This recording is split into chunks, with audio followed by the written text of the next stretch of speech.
আসসালামু আলাইকুম রহমতুল্লাহি ওয়াবারাকাতুহু। প্রতিদিনের আমল ইউটিউব চ্যানেলে সম্মানিত মা ও বোনেরা, আশা করছি আপনাদের জন্য আজকের এই ভিডিওটি অত্যন্ত গুরুত্বপূর্ণ হিসেবে গণ্য হবে। কারণ যেই মা ও বোনেরা বা নারীরা শুক্রবার রাতে মাত্র 10টি আমল করবে, আল্লাহ তাআলা বলেছেন তারা দুনিয়ার মধ্যে শ্রেষ্ঠ নারী, সেরা নারী, ভাগ্যবতী নারী হিসেবে গণ্য হবে এবং আল্লাহ তাআলা তাদের মনে নেক আশা পূরণ করবেন। আল্লাহর রহমতে তারা নেক সন্তান লাভের সুসংবাদ পর্যন্ত পেতে পারেন। আমি অনুরোধ করছি মনোযোগ দিয়ে ভিডিওটি সম্পূর্ণ আমলের নিয়তে দেখবেন। জুমা সপ্তাহের শ্রেষ্ঠ দিন, আর বৃহস্পতিবার সূর্যাস্তর পর থেকে শুক্রবার সূর্যাস্ত পর্যন্ত জুমার পরিধি বা জুমার সময়। শুধু জুমার নামাজ আদায় করাকেই জুমার একমাত্র আমল মনে করার কোনো অবকাশ নেই, বরং জুমার রাত ও দিন জুড়ে রয়েছে আরও অনেক আমল। এমন 10টি আমল আমি আপনাদের সামনে তুলে ধরছি, বিশেষ করে মা ও বোনেরা অবশ্যই করবেন এবং শেষে আপনাদের জন্য নেক সন্তান লাভের একটি দোয়াও শিখিয়ে দেব। 1 নম্বর আমল, বেশি বেশি ইবাদত করা। মহান আল্লাহ তাআলা তার বান্দার ইবাদতের জন্য জুমার দিনকে নির্বাচন করেছেন, তাই এই দিনটিকে বা এদিকে একটু বেশি ইবাদত করা উচিত আমাদের। আবু হুরায়রা রাদিয়াল্লাহু তাআলা আনহু থেকে বর্ণিত, আল্লাহ রাসূল সাল্লাল্লাহু আলাইহি সাল্লাম বলেন, আমরা পৃথিবীতে সর্বশেষ আগমনকারীরাই কিয়ামতের দিন অগ্রবর্তী থাকব।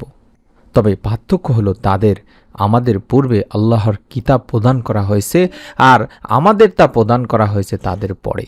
অতঃপর তাদের ইবাদতের জন্য এই দিনটি অর্থাৎ জুমার দিন নির্ধারণ করা হয়েছিল, কিন্তু তারা অর্থাৎ ইহুদি খ্রিস্টানেরা এই দিনটির ব্যাপারে মতবিরোধ করল। আল্লাহ তাআলা তাই এই ব্যাপারে আমাদের সঠিক পথ প্রদর্শন করলেন। তাই ইহুদিরা পরের দিন শনিবার আর খ্রিস্টানরা তার পরের দিন রবিবারকে গ্রহণ করলো। এটি বুখারী শরীফের হাদিসে রয়েছে, মুসলিম শরীফের হাদিসেও রয়েছে দিনী ভাই বোনেরা। দ্বিতীয়ত, মাগরিব ও এশার পরে বিশেষ কেরাত আমল করব, অর্থাৎ জুমার রাতে মাগরিবের নামাজে সূরা কাফিরুন ও সূরা ইখলাস তেলাওয়াত করব, আর এশার নামাজে আমরা সূরা জুমা ও সূরা মুনাফিকুন কিরাত করব। এটা হাদিসে বর্ণিত হয়েছে দিনী ভাই বোনেরা। জাবির ইবনে মাসউদ রাদিয়াল্লাহু তাআলা থেকে বর্ণিত, আল্লাহ রাসূল সাল্লাল্লাহু আলাইহি সাল্লাম জুমার রাতে মাগরিবের নামাজে অর্থাৎ সূরা কুল ইয়া আইয়ুহাল কাফিরুন বা সূরা কাফিরুন এবং সূরা কুল হুয়াল্লাহু আহাদ অর্থাৎ সূরা ইখলাস তেলাওয়াত করতেন, আর এশার নামাজে সূরা জুমা ও সূরা মুনাফিকুন তেলাওয়াত করতেন। এটি সহিহ ইবনে হিব্বানের একটি হাদিসে রয়েছে। তৃতীয়ত, এই রাতে সূরা দুখান তেলাওয়াত করবেন যদি পারেন। জুমার রাতে সূরা দুখান তেলাওয়াত করা। আবু হুরায়রা রাদিয়াল্লাহু তাআলা আনহু থেকে বর্ণিত, আল্লাহ রাসূল সাল্লাল্লাহু আলাইহি সাল্লাম বলেন, যে ব্যক্তি জুমার রাতে সূরা দুখান তেলাওয়াত করে আল্লাহ তাআলা তাকে ক্ষমা করে দেন। তিরমিজি শরীফের হাদিস।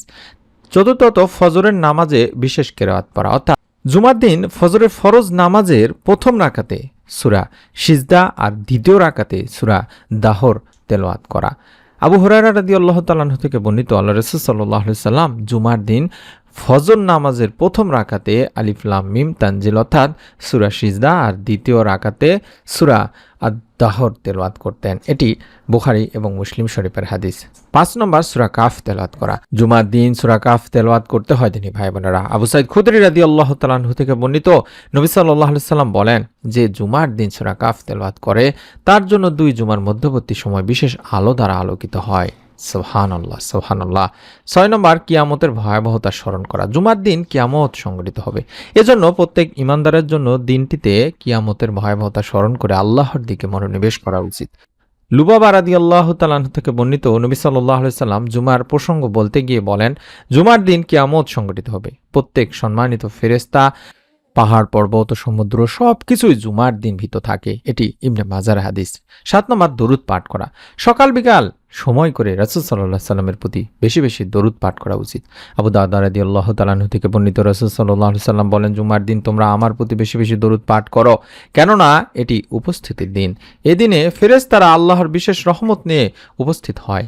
তোমাদের যে কেউ আমার প্রতি দরুদ পাঠ করে তার দরুদ আমার কাছে পেশ করা হয় যতক্ষণ পর্যন্ত সে দরুদ থেকে অবসর না হয়। বর্ণনাকারী বলেন, আমি বললাম, মৃত্যুর পরেও কি দরুদ আপনার কাছে পেশ করা হবে? আল্লাহ রাসূল সাল্লাল্লাহু আলাইহি সাল্লাম বললেন, মৃত্যুর পরও দরুদ আমার কাছে পেশ করা হবে, কারণ আল্লাহ তাআলা নবীদের দেহ ভক্ষণ করা মাটির প্রতি হারাম করে দিয়েছেন। সুতরাং আল্লাহর নবী সর্বদাই জীবিত, তাকে রিজিক দেওয়া হয়। এটিও ইবনে মাজার একটি হাদিস। 8 নম্বর, দান সদকা করবেন যার যতটুকু সামর্থ্য আছে। জুমার দিন সাধ্যমতো দান সদকা করা উচিত। এদিনের দান সদকা অন্য দিনের চেয়ে ফজিলতপূর্ণ। কাব রাদিয়াল্লাহু তাআলা আনহু বলেন, আমি কি তোমাদের জুমার দিন সম্পর্কে বলবো না? জুমার দিন দান সদকা করা অন্যান্য দিনের দান সদকা করার চেয়ে অতি উত্তম। এবং 9 নম্বর পিতামাতার কবর জিয়ারত করবেন। পিতামাতা মারা গিয়ে থাকলে কমপক্ষে জুমার দিন তাদের কবর জিয়ারত করা উচিত। মোহাম্মদ ইবনে নুমান মারফু সূত্রে বর্ণনা করেন, নবী সাল্লাল্লাহু আলাইহি সাল্লাম বলেন, যে ব্যক্তি প্রত্যেক জুমার দিন তার পিতামাতা অথবা কোনো একজনের কবর জিয়ারত করে তাকে ক্ষমা করা হয় এবং সে পিতামাতার আনুগত্যশীল হিসেবে পরিগণিত হয়। এটি সোয়াবুল ইমানের হাদিস। এবং সর্বশেষ 10 নম্বর, যেটা আমি বলে থাকি, আসর থেকে মাগরিব পর্যন্ত এই সময় দোয়া মুনাজাত করা, এবং এই সময়টিতে আমরা আল্লাহ তাআলার কাছে বিশেষ করে মা ও বোনেরা একটি নেক সন্তানের জন্য দোয়া করব। জুমার দিন একটি সময় আল্লাহ তাআলা বান্দার দোয়া কবুল করে থাকেন। এই সময়টি ব্যাপারে বিভিন্ন মত থাকলেও বেশিরভাগের মতে সময়টি আসর থেকে সূর্যাস্ত পর্যন্ত বলা হয়েছে। সূর্যাস্তের মাধ্যমে জুমার দিনের সমাপ্তি ঘটে। কাজে এই সময় বেশি বেশি দোয়া, ইস্তেগফার এবং আল্লাহর কাছে কল্যাণ প্রার্থনা করা খুবই জরুরি, যেন তা কবুল হয়ে যায়। আবু হুরায়রা রাদিয়াল্লাহু তাআলা আনহু থেকে বর্ণিত, আল্লাহ রাসূল সাল্লাল্লাহু আলাইহি সাল্লাম জুমার দিনের আলোচনায় বলেছেন, জুমার দিন এমন একটি মুহূর্ত রয়েছে, যদি কোনো মুসলমান বান্দা নামাজ অবস্থায় সেই সময়টি লাভ করে এবং আল্লাহ তাআলার কাছে কোনো কল্যাণ কামনা করে, আল্লাহ তাকে অবশ্যই তা দান করেন। সুবহানাল্লাহ। আর তিনি হাত দিয়ে এটা দ্বারা সেই সময় সংক্ষিপ্ততার ইঙ্গিত করেন।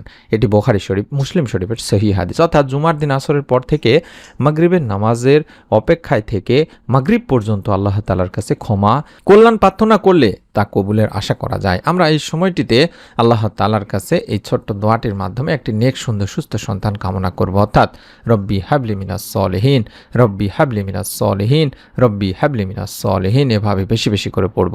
অর্থাৎ আল্লাহ তাআলার কাছে বলবে, হে আল্লাহ, হে আমার প্রভু, আমাকে এক সৎপুত্র দান করুন। সূরা সফফাতের 100 নম্বর আয়াতে বলা হচ্ছে। বেশি বেশি দরুদ পড়ে নেবেন। চাইলে আল্লাহুম্মা সাল্লি আলা মুহাম্মাদ ওয়া আলা আলি মুহাম্মাদ, এই দরুদটি পড়ার পরে আপনারা রব্বি হাবলি মিনাস সলিহিন এভাবে বলে আল্লাহ তাআলার কাছে নেক সন্তান চাইবেন। আমি আশা করি আমার মা ও বোনেরা যদি আমলটি করেন, এই 10টি আমলের পাশাপাশি সন্তান লাভের আমলটি করেন এবং আল্লাহ তাআলার কাছে দুখানা হাত তুলে কান্নাকাটি করেন, রব্বুল আলামিন আল্লাহ তাআলা আপনার সম্মান বাড়িয়ে দেবেন, আপনার ভাগ্য পরিবর্তন করে আপনাকেও নেক সন্তান লাভের সুসংবাদ দেবেন ইনশাআল্লাহ। আমি তাই অনুরোধ করছি আমার মা ও বোনেরা নিয়ত করে আমলটি করুন।